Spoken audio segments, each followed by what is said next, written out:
ನಮಸ್ಕಾರ ಸ್ವಯಂ ಪಾಕ ಅಭಿಮಾನಿಗಳಿಗೆ ಸ್ವಾಗತ. ಈ ದಿನ ನಾನು ಶುಂಠಿ ಕೊಬ್ಬರಿ ಮಿಠಾಯಿ ಹೇಗೆ ಮಾಡೋದು ಅಂತ ಹೇಳಿ ತೋರಿಸ್ಕೊಡ್ತಾ ಇದ್ದೀನಿ. ಬೇಕಾಗುವ ಪದಾರ್ಥಗಳು: ಒಣ ಕೊಬ್ಬರಿ 2, ಶುಂಠಿ ನಾನೊಟ್ಟು 3 ಬೇರುಗಳನ್ನ ಇಟ್ಕೊಂಡಿದ್ದೀನಿ. ನೋಡಿ, ಇಷ್ಟು ಇಟ್ಕೊಂಡಿದ್ದೀನಿ.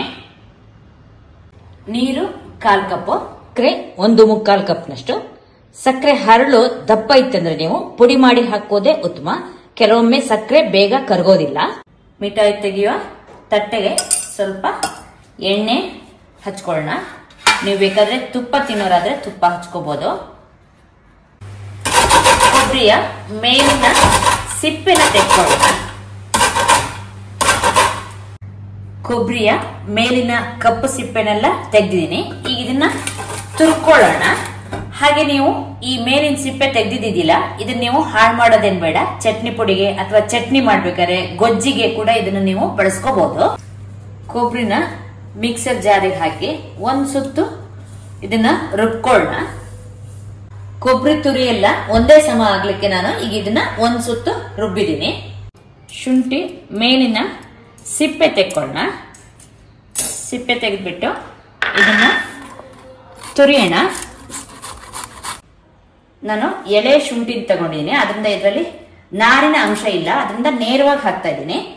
ನೀವು ಬಲ್ತ ಶುಂಠಿ ತಗೊಂಡ್ರೆ ಅದರಲ್ಲಿ ನಾರಿನ ಅಂಶ ಜಾಸ್ತಿ ಇರುತ್ತೆ. ಅವಾಗ ನೀವು ಮಿಕ್ಸಿನಲ್ಲಿ ರುಬ್ಬಿ ಬಿಟ್ಟು ಶೋಧಿಸಿ ಹಾಕಿ.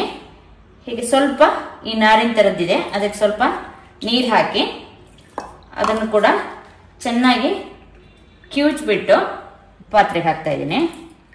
ಈಗ ಮತ್ತೊಮ್ಮೆ ನೀರು ಹಾಕಿ ಸೋಸ್ ಹಾಕಿದ್ದೀನಿ. ಹತ್ರ 1/4 ಕಪ್ನಷ್ಟು ನೀರು ಹಾಕಿದ್ದೀನಿ. ಶುಂಠಿ ಜೊತೆಗೆ ಸಕ್ಕರೆ ಹಾಕೋಣ. ಹಾಗೆ ಪುಡಿ ಮಾಡಿದ ಕೊಬ್ಬರಿ ಹಾಕಿ ಸ್ಟವ್ ಆನ್ ಮಾಡಿ ಮಗತ್ಲಿಕ್ಕೆ ಇಡೋಣ. ಇದನ್ನ ಈಗ ಸಕ್ಕರೆ ಕರಗ್ಬಿಟ್ಟು ನೀರಾಗ್ತಾ ಬಂದಿದೆ ನೋಡಿ. ಇದನ್ನ ತಳ ಬಿಡುವಷ್ಟು ಮಗಚಬೇಕು. ಈಗ ನೋಡಿ, ಗಟ್ಟಿ ಆಗ್ತಾ ಬಂದಿದೆ. ನಾನೀಗ ಸಣ್ಣ ಉರಿ ಮಾಡ್ಕೊಂಡಿದ್ದೀನಿ. ಇಷ್ಟೊತ್ತು ನಾನು ಮೀಡಿಯಂ ಲೋ ಉರಿನಲ್ಲಿ ಇಟ್ಕೊಂಡಿದ್ದೆ.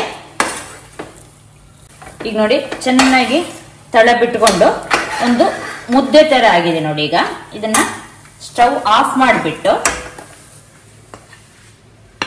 ಎಣ್ಣೆ ಹಚ್ಚಿದ ತಟ್ಟೆ ತೆಕ್ಕೊಳ್ಳೋಣ. ನೋಡಿ, ಒಂದೇ ಸಲ ಬಿದ್ದಿದೆ ಇದು, ಅಂದ್ರೆ ಇದು ಚೆನ್ನಾಗಿ ಆಗಿದೆ ಅಂತ ಹೇಳಿ.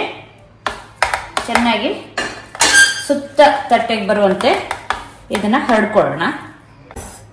ತಟ್ಟೆಗೆ ಚೆನ್ನಾಗಿ ನಾನೀಗ ಇದನ್ನ ಹರಡಿದ್ದೀನಿ. ಸ್ವಲ್ಪ ಇದನ್ನ ತಣ್ಣಗಾಗ್ಲಿಕ್ಕೆ ಬಿಡೋಣ. ಸ್ವಲ್ಪ ಬೆಚ್ಚಗಿದ್ದಂತೆ ನಾನು ಇದನ್ನ ಈಗ ಕತ್ತರಿಸ್ತಾ ಇದ್ದೀನಿ.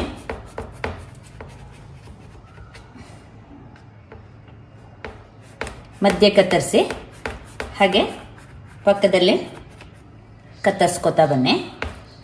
ಈಗ ಅಡ್ಡಕ್ಕೆ ಹೀಗೆ ಕತ್ತರಿಸ್ಕೊಳ್ಳೋಣ. ಒಂದು ಪಕ್ಕದಿಂದ ಒಂದೊಂದೇ ಈ ಪೀಸ್ಗಳನ್ನ ತೆಕ್ಕೊಳ್ಳಿ.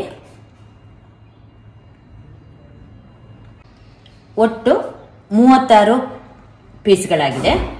ಇದರಲ್ಲಿ ನೀರಿನ ಅಂಶ ಕಡಿಮೆ ಇರೋದ್ರಿಂದ ನಿಮಗೆ ಹೆಚ್ಚು ಮಗುಚಬೇಕಾದ ಅವಶ್ಯಕತೆ ಕೂಡ ಇಲ್ಲ. ಸಕ್ಕರೆಯ ಹರಳುಗಳು ದಪ್ಪವಾಗಿದ್ರೆ ನೀವು ಅದನ್ನ ಪುಡಿ ಮಾಡಿ ಹಾಕೋದೇ ಒಳ್ಳೇದು. ಯಾಕಂದ್ರೆ ಸಕ್ಕರೆ ಹರಳು ದಪ್ಪ ಇದ್ದಾಗ ಬೇಗ ಕರಗೋದಿಲ್ಲ. ನೋಡಿದ್ರಲ್ವಾ ಶುಂಠಿ ಕೊಬ್ಬರಿ ಮಿಠಾಯಿ ಹೇಗೆ ಮಾಡೋದು ಅಂತ ಹೇಳಿ. ನೀವು ಕೂಡ ನಿಮ್ಮ ಮನೆಯಲ್ಲಿ ಈ ಮಿಠಾಯಿಯನ್ನು ಮಾಡಿಬಿಟ್ಟು ನಿಮ್ಮ ಅಭಿಪ್ರಾಯ ನಮ್ಗೆ ತಿಳಿಸಿ. ನಮಸ್ಕಾರ.